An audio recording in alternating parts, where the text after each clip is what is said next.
Hello बच्चों। तो ध्यान देना, अभी हमने पिछले लेक्चर में एक टॉपिक पढ़ा था जिसमें हमने किन्हीं दो पॉइंट के बीच का पोटेंशियल डिफरेंस निकाला था, E dot D R negative के साइन के साथ। तो बच्चों, अगर ये पोटेंशियल डिफरेंस हम ए और बी के बीच की निकाल रहे हैं तो हम क्या लिखते थे, बी से ए।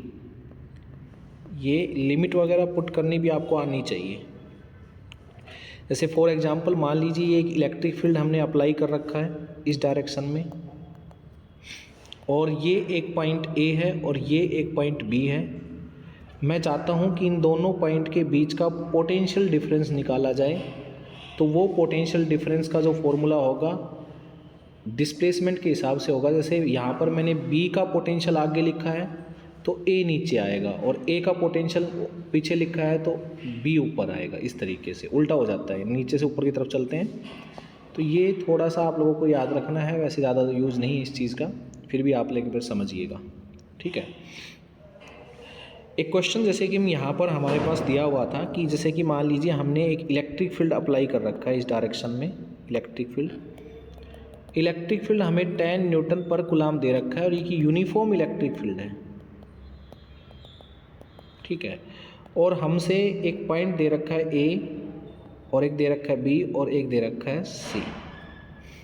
ए और बी के बीच का तो डिस्टेंस दे रखा है डी, लेकिन सी किस डिस्टेंस पर है इन दोनों पॉइंट से वो नहीं दे रखा है क्वेश्चन में। पर हमसे क्वेश्चन में ये कहा गया है कि हमने जो सी पॉइंट है उसके और जो पॉइंट ए है उसके दोनों के बीच का पोटेंशियल डिफरेंस बताना है कितना होगा। तो बच्चों, जैसा कि मैंने आपको बताया कि आप ये फॉर्मूला यूज़ कर सकते हो, ई डॉट डी। डी नहीं यूज़ करना है यहाँ पर, तो क्या यूज़ करना है इसकी जगह, हम लिखेंगे बेटा इसकी जगह डॉट प्रोडक्ट ए सी, ठीक है।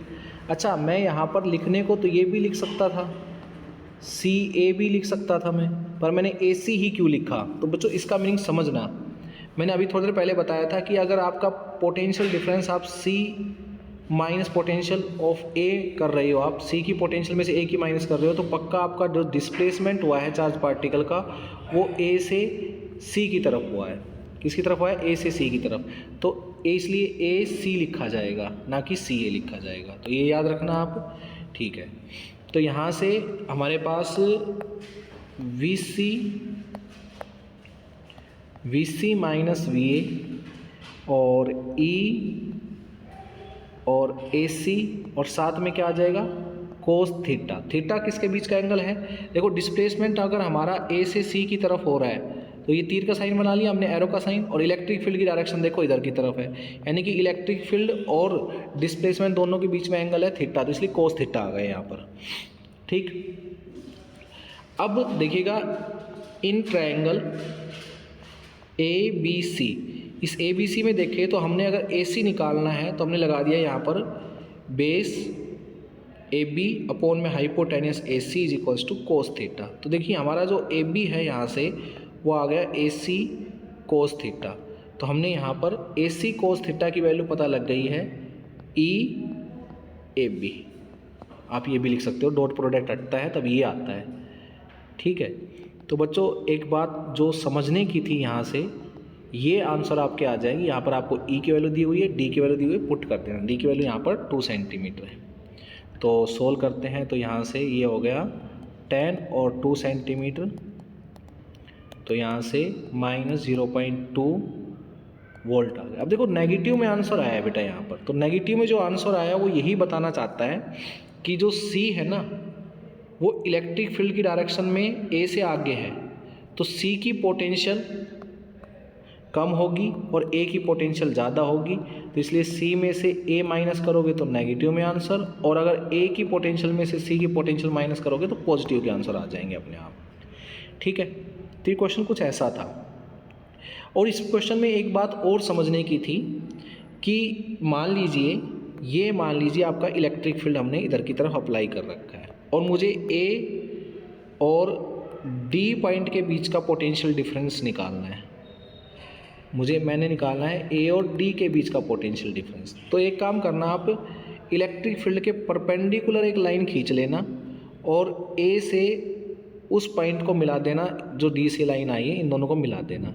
ये पॉइंट सी मिल गए मान लो। तो अगर तुम यहाँ पर सीधा लिखना चाहते हो, एंगल वगैरह का चक्कर नहीं करना चाहते यहाँ पर, तो आप क्या कर सकते हैं कि भाई देखो ए की जो पोटेंशियल है वो डेफिनेटली ज़्यादा होगी डी से, क्योंकि ए से डी की तरफ हम बढ़ते हैं तो उधर की तरफ इलेक्ट्रिक फील्ड आता है, ठीक है। तो इसलिए इलेक्ट्रिक फील्ड की डायरेक्शन में हमेशा पोटेंशियल कम होता है, तो ए की पोटेंशियल ज़्यादा, डी की कम। तो यहाँ नेगेटिव में तो आंसर आना नहीं है, पॉजिटिव में ही आएगा, ठीक है, क्योंकि हम ज़्यादा में से कम को माइनस कर रहे हैं। दूसरी चीज़, जो इलेक्ट्रिक फील्ड के साथ डिस्प्लेसमेंट लिखा जाएगा वो ए डी लिखा जाएगा या फिर ए सी लिखा जाएगा। तो देखो बेटा, ए सी लिखा जाएगा, ए डी नहीं लिखा जाएगा।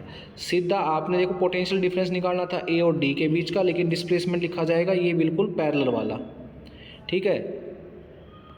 डी से इसलिए परपेंडिकुलर डाल लिया था हमने नीचे की तरफ ताकि मुझे ये ए सी मिल जाए, तो ए सी लिखा जाएगा यहाँ पर, ठीक है। फॉर एग्जांपल जैसे इसी से रिलेटेड एक क्वेश्चन और बता देता हूँ मैं आपको। मान लीजिए मैंने इलेक्ट्रिक फील्ड यहाँ पर 20 न्यूटन पर कूलम अप्लाई कर रखा है। एक पॉइंट ए है, एक पॉइंट बी है और एक पॉइंट यहाँ पर सी है। ये डिस्टेंस 2 सेंटीमीटर, ये डिस्टेंस भी 2 सेंटीमीटर है। मैंने सी और ए के बीच का पोटेंशियल डिफरेंस बताना है, सी और ए के बीच का।